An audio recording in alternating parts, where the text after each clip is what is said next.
many of you have ever heard of the Wright brothers? Probably most of you. Their story is quite inspirational. Two independent bike mechanics with no high school diploma invented one of the most important inventions of the 20th century, the airplane. However, this story is somewhat incomplete. See, before the Wright brothers were able to complete their famous historic first flight, hundreds of individuals had to make progress toward inventing the airplane, but ultimately fail. And today I'd like to share with you some of the most important failures in early aviation history. For each of the 5 individuals that I'm going to talk about today, I'm first going to talk a little bit about what they did, what they managed to achieve, and ultimately how they failed. So the story of how humans first began attempting to fly starts out about exactly as you'd expect it to. Some crazy people looked up at the birds and said, "Hey, I can do that," and they covered themselves in feathers and jumped off something tall. But things started getting interesting when slightly less crazy people started doing this exact same thing, and actually got the chance to record the attempts before they hurt themselves. And the first generally accepted example of this is Abbas ibn Firnas, who was an intellectual who lived in southern Spain around 850 AD.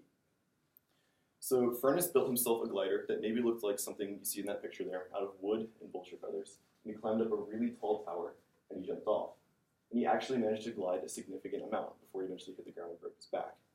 But the important part is that Jamzari and colleagues even go as far in their 2013 article, published in the American Eurasian Network for Scientific Information, as to claim that since he completed this flight and lived to tell a tale and inspired other people to complete similar flights in other areas, he should be considered the original father of aviation.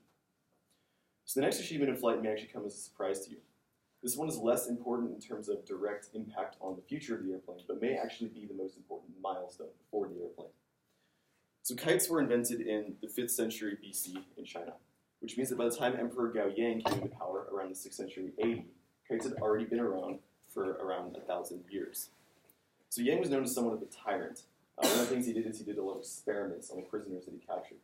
And one of the experiments he did is he tied his prisoners to a giant kite and sent them up in the air with the expectation that they would eventually fall back down to their deaths. But according to John Leinert in his 1998 book, The Engines of Our Ingenuity, one prisoner, whose name was Yuan, actually managed to balance on the kite for a significant amount of time and bring it down safely and survive. Of course, he was a prisoner, so he was executed later. But the important part is he may have been the first human, fully supported by the air, ever. So both Firnas' gliders and Yang's kites were impressive examples for their time, but both were based entirely on conjecture. Very little science went into their development. In fact, it wasn't for another 1,000 years that society's understanding of science finally developed enough to make progress toward aviation. And Sir George Cayley was the first individual to do this. The key to Cayley's success is he made the first ever lift measuring machine. So he made a machine that could take a wing and measure how much lift it could possibly generate. And he used this machine to figure out some of the driving principles behind flight, why lift actually happens. And then he used that knowledge to design the glider that you can see on the screen there, which was flown successfully by a small boy in 1849. Now, Ackroyd even goes as far in his 2002 paper titled Sir George Cayley, the Father of Aeronautics, to claim that this glider, although it's unpowered, should be considered the first airplane, because it was the first flying machine built in the same layout as the modern conventional airplane. And Cayley probably could have made the first official airplane. However, there weren't that many engines available at the time. Only steam engines had really been invented, so they weren't very practical for airplanes. They were too heavy. So Cayley made a huge impact on the scientific community at the time, and inspired a lot of interest in developing the airplane. By 1890, people had made hundreds of successful glides, and the internal combustion engine had just been invented, so the airplane did not seem too far away.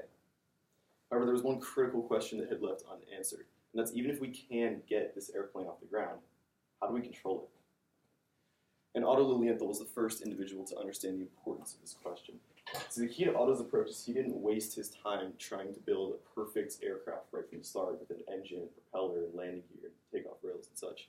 He just built a bunch of really simple hang gliders and jumped off cliffs with them, which meant that when everyone else was struggling to even get off the ground, Otto had over 2,000 flights under his belt, and the whole time he was observing how his crafts were reacting to the air and recording the results.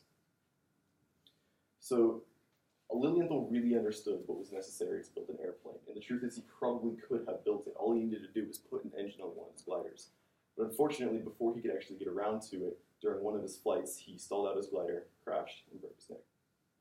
But Wilbur Wright himself stated in a 1912 bulletin in the Aero Club of America, he was without question the greatest of our precursors, and the world owes to him a great debt. So it's clear that he made a big impact. So the last individual I'd like to bring up today is Samuel Pierpont Langley. So Langley was a really high-profile scientist and engineer at the time that he was alive. And he began experimenting with model gliders around 1887. So Langley was also a really good mechanic, and he designed some internal combustion specifically for airplanes, which meant he was able to make them very powerful, but also very light.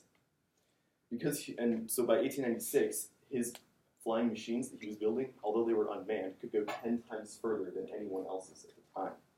And since he was such a high-profile individual and he had such promising initial results, he was able to get a lot of funding from the government toward building an airplane, the equivalent of $1 million in today's money.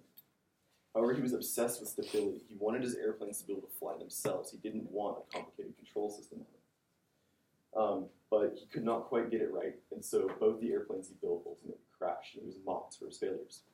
After the media at the time heard that with all the support he received, he could not build the airplane, they predicted that it would take millions of years before anyone could complete a flying machine, according to Frank Wick in his 2000 paper titled First Flights. Ironically enough, it was only 9 days after this was published that the Wright brothers completed their famous first flight. So in conclusion, the 5 individuals that I brought up today each made a significant impact, a significant contribution toward the development of the airplane, but all of them ultimately failed, some gracefully and some miserably. Regardless, by the time the Wright brothers came around, almost everything was in place for them to have their one stroke of genius in inventing the airplane. The same invention that Neil Armstrong describes in his 2000 speech to the National Press Club as the 3rd most important in the 20th century. Thank you for listening.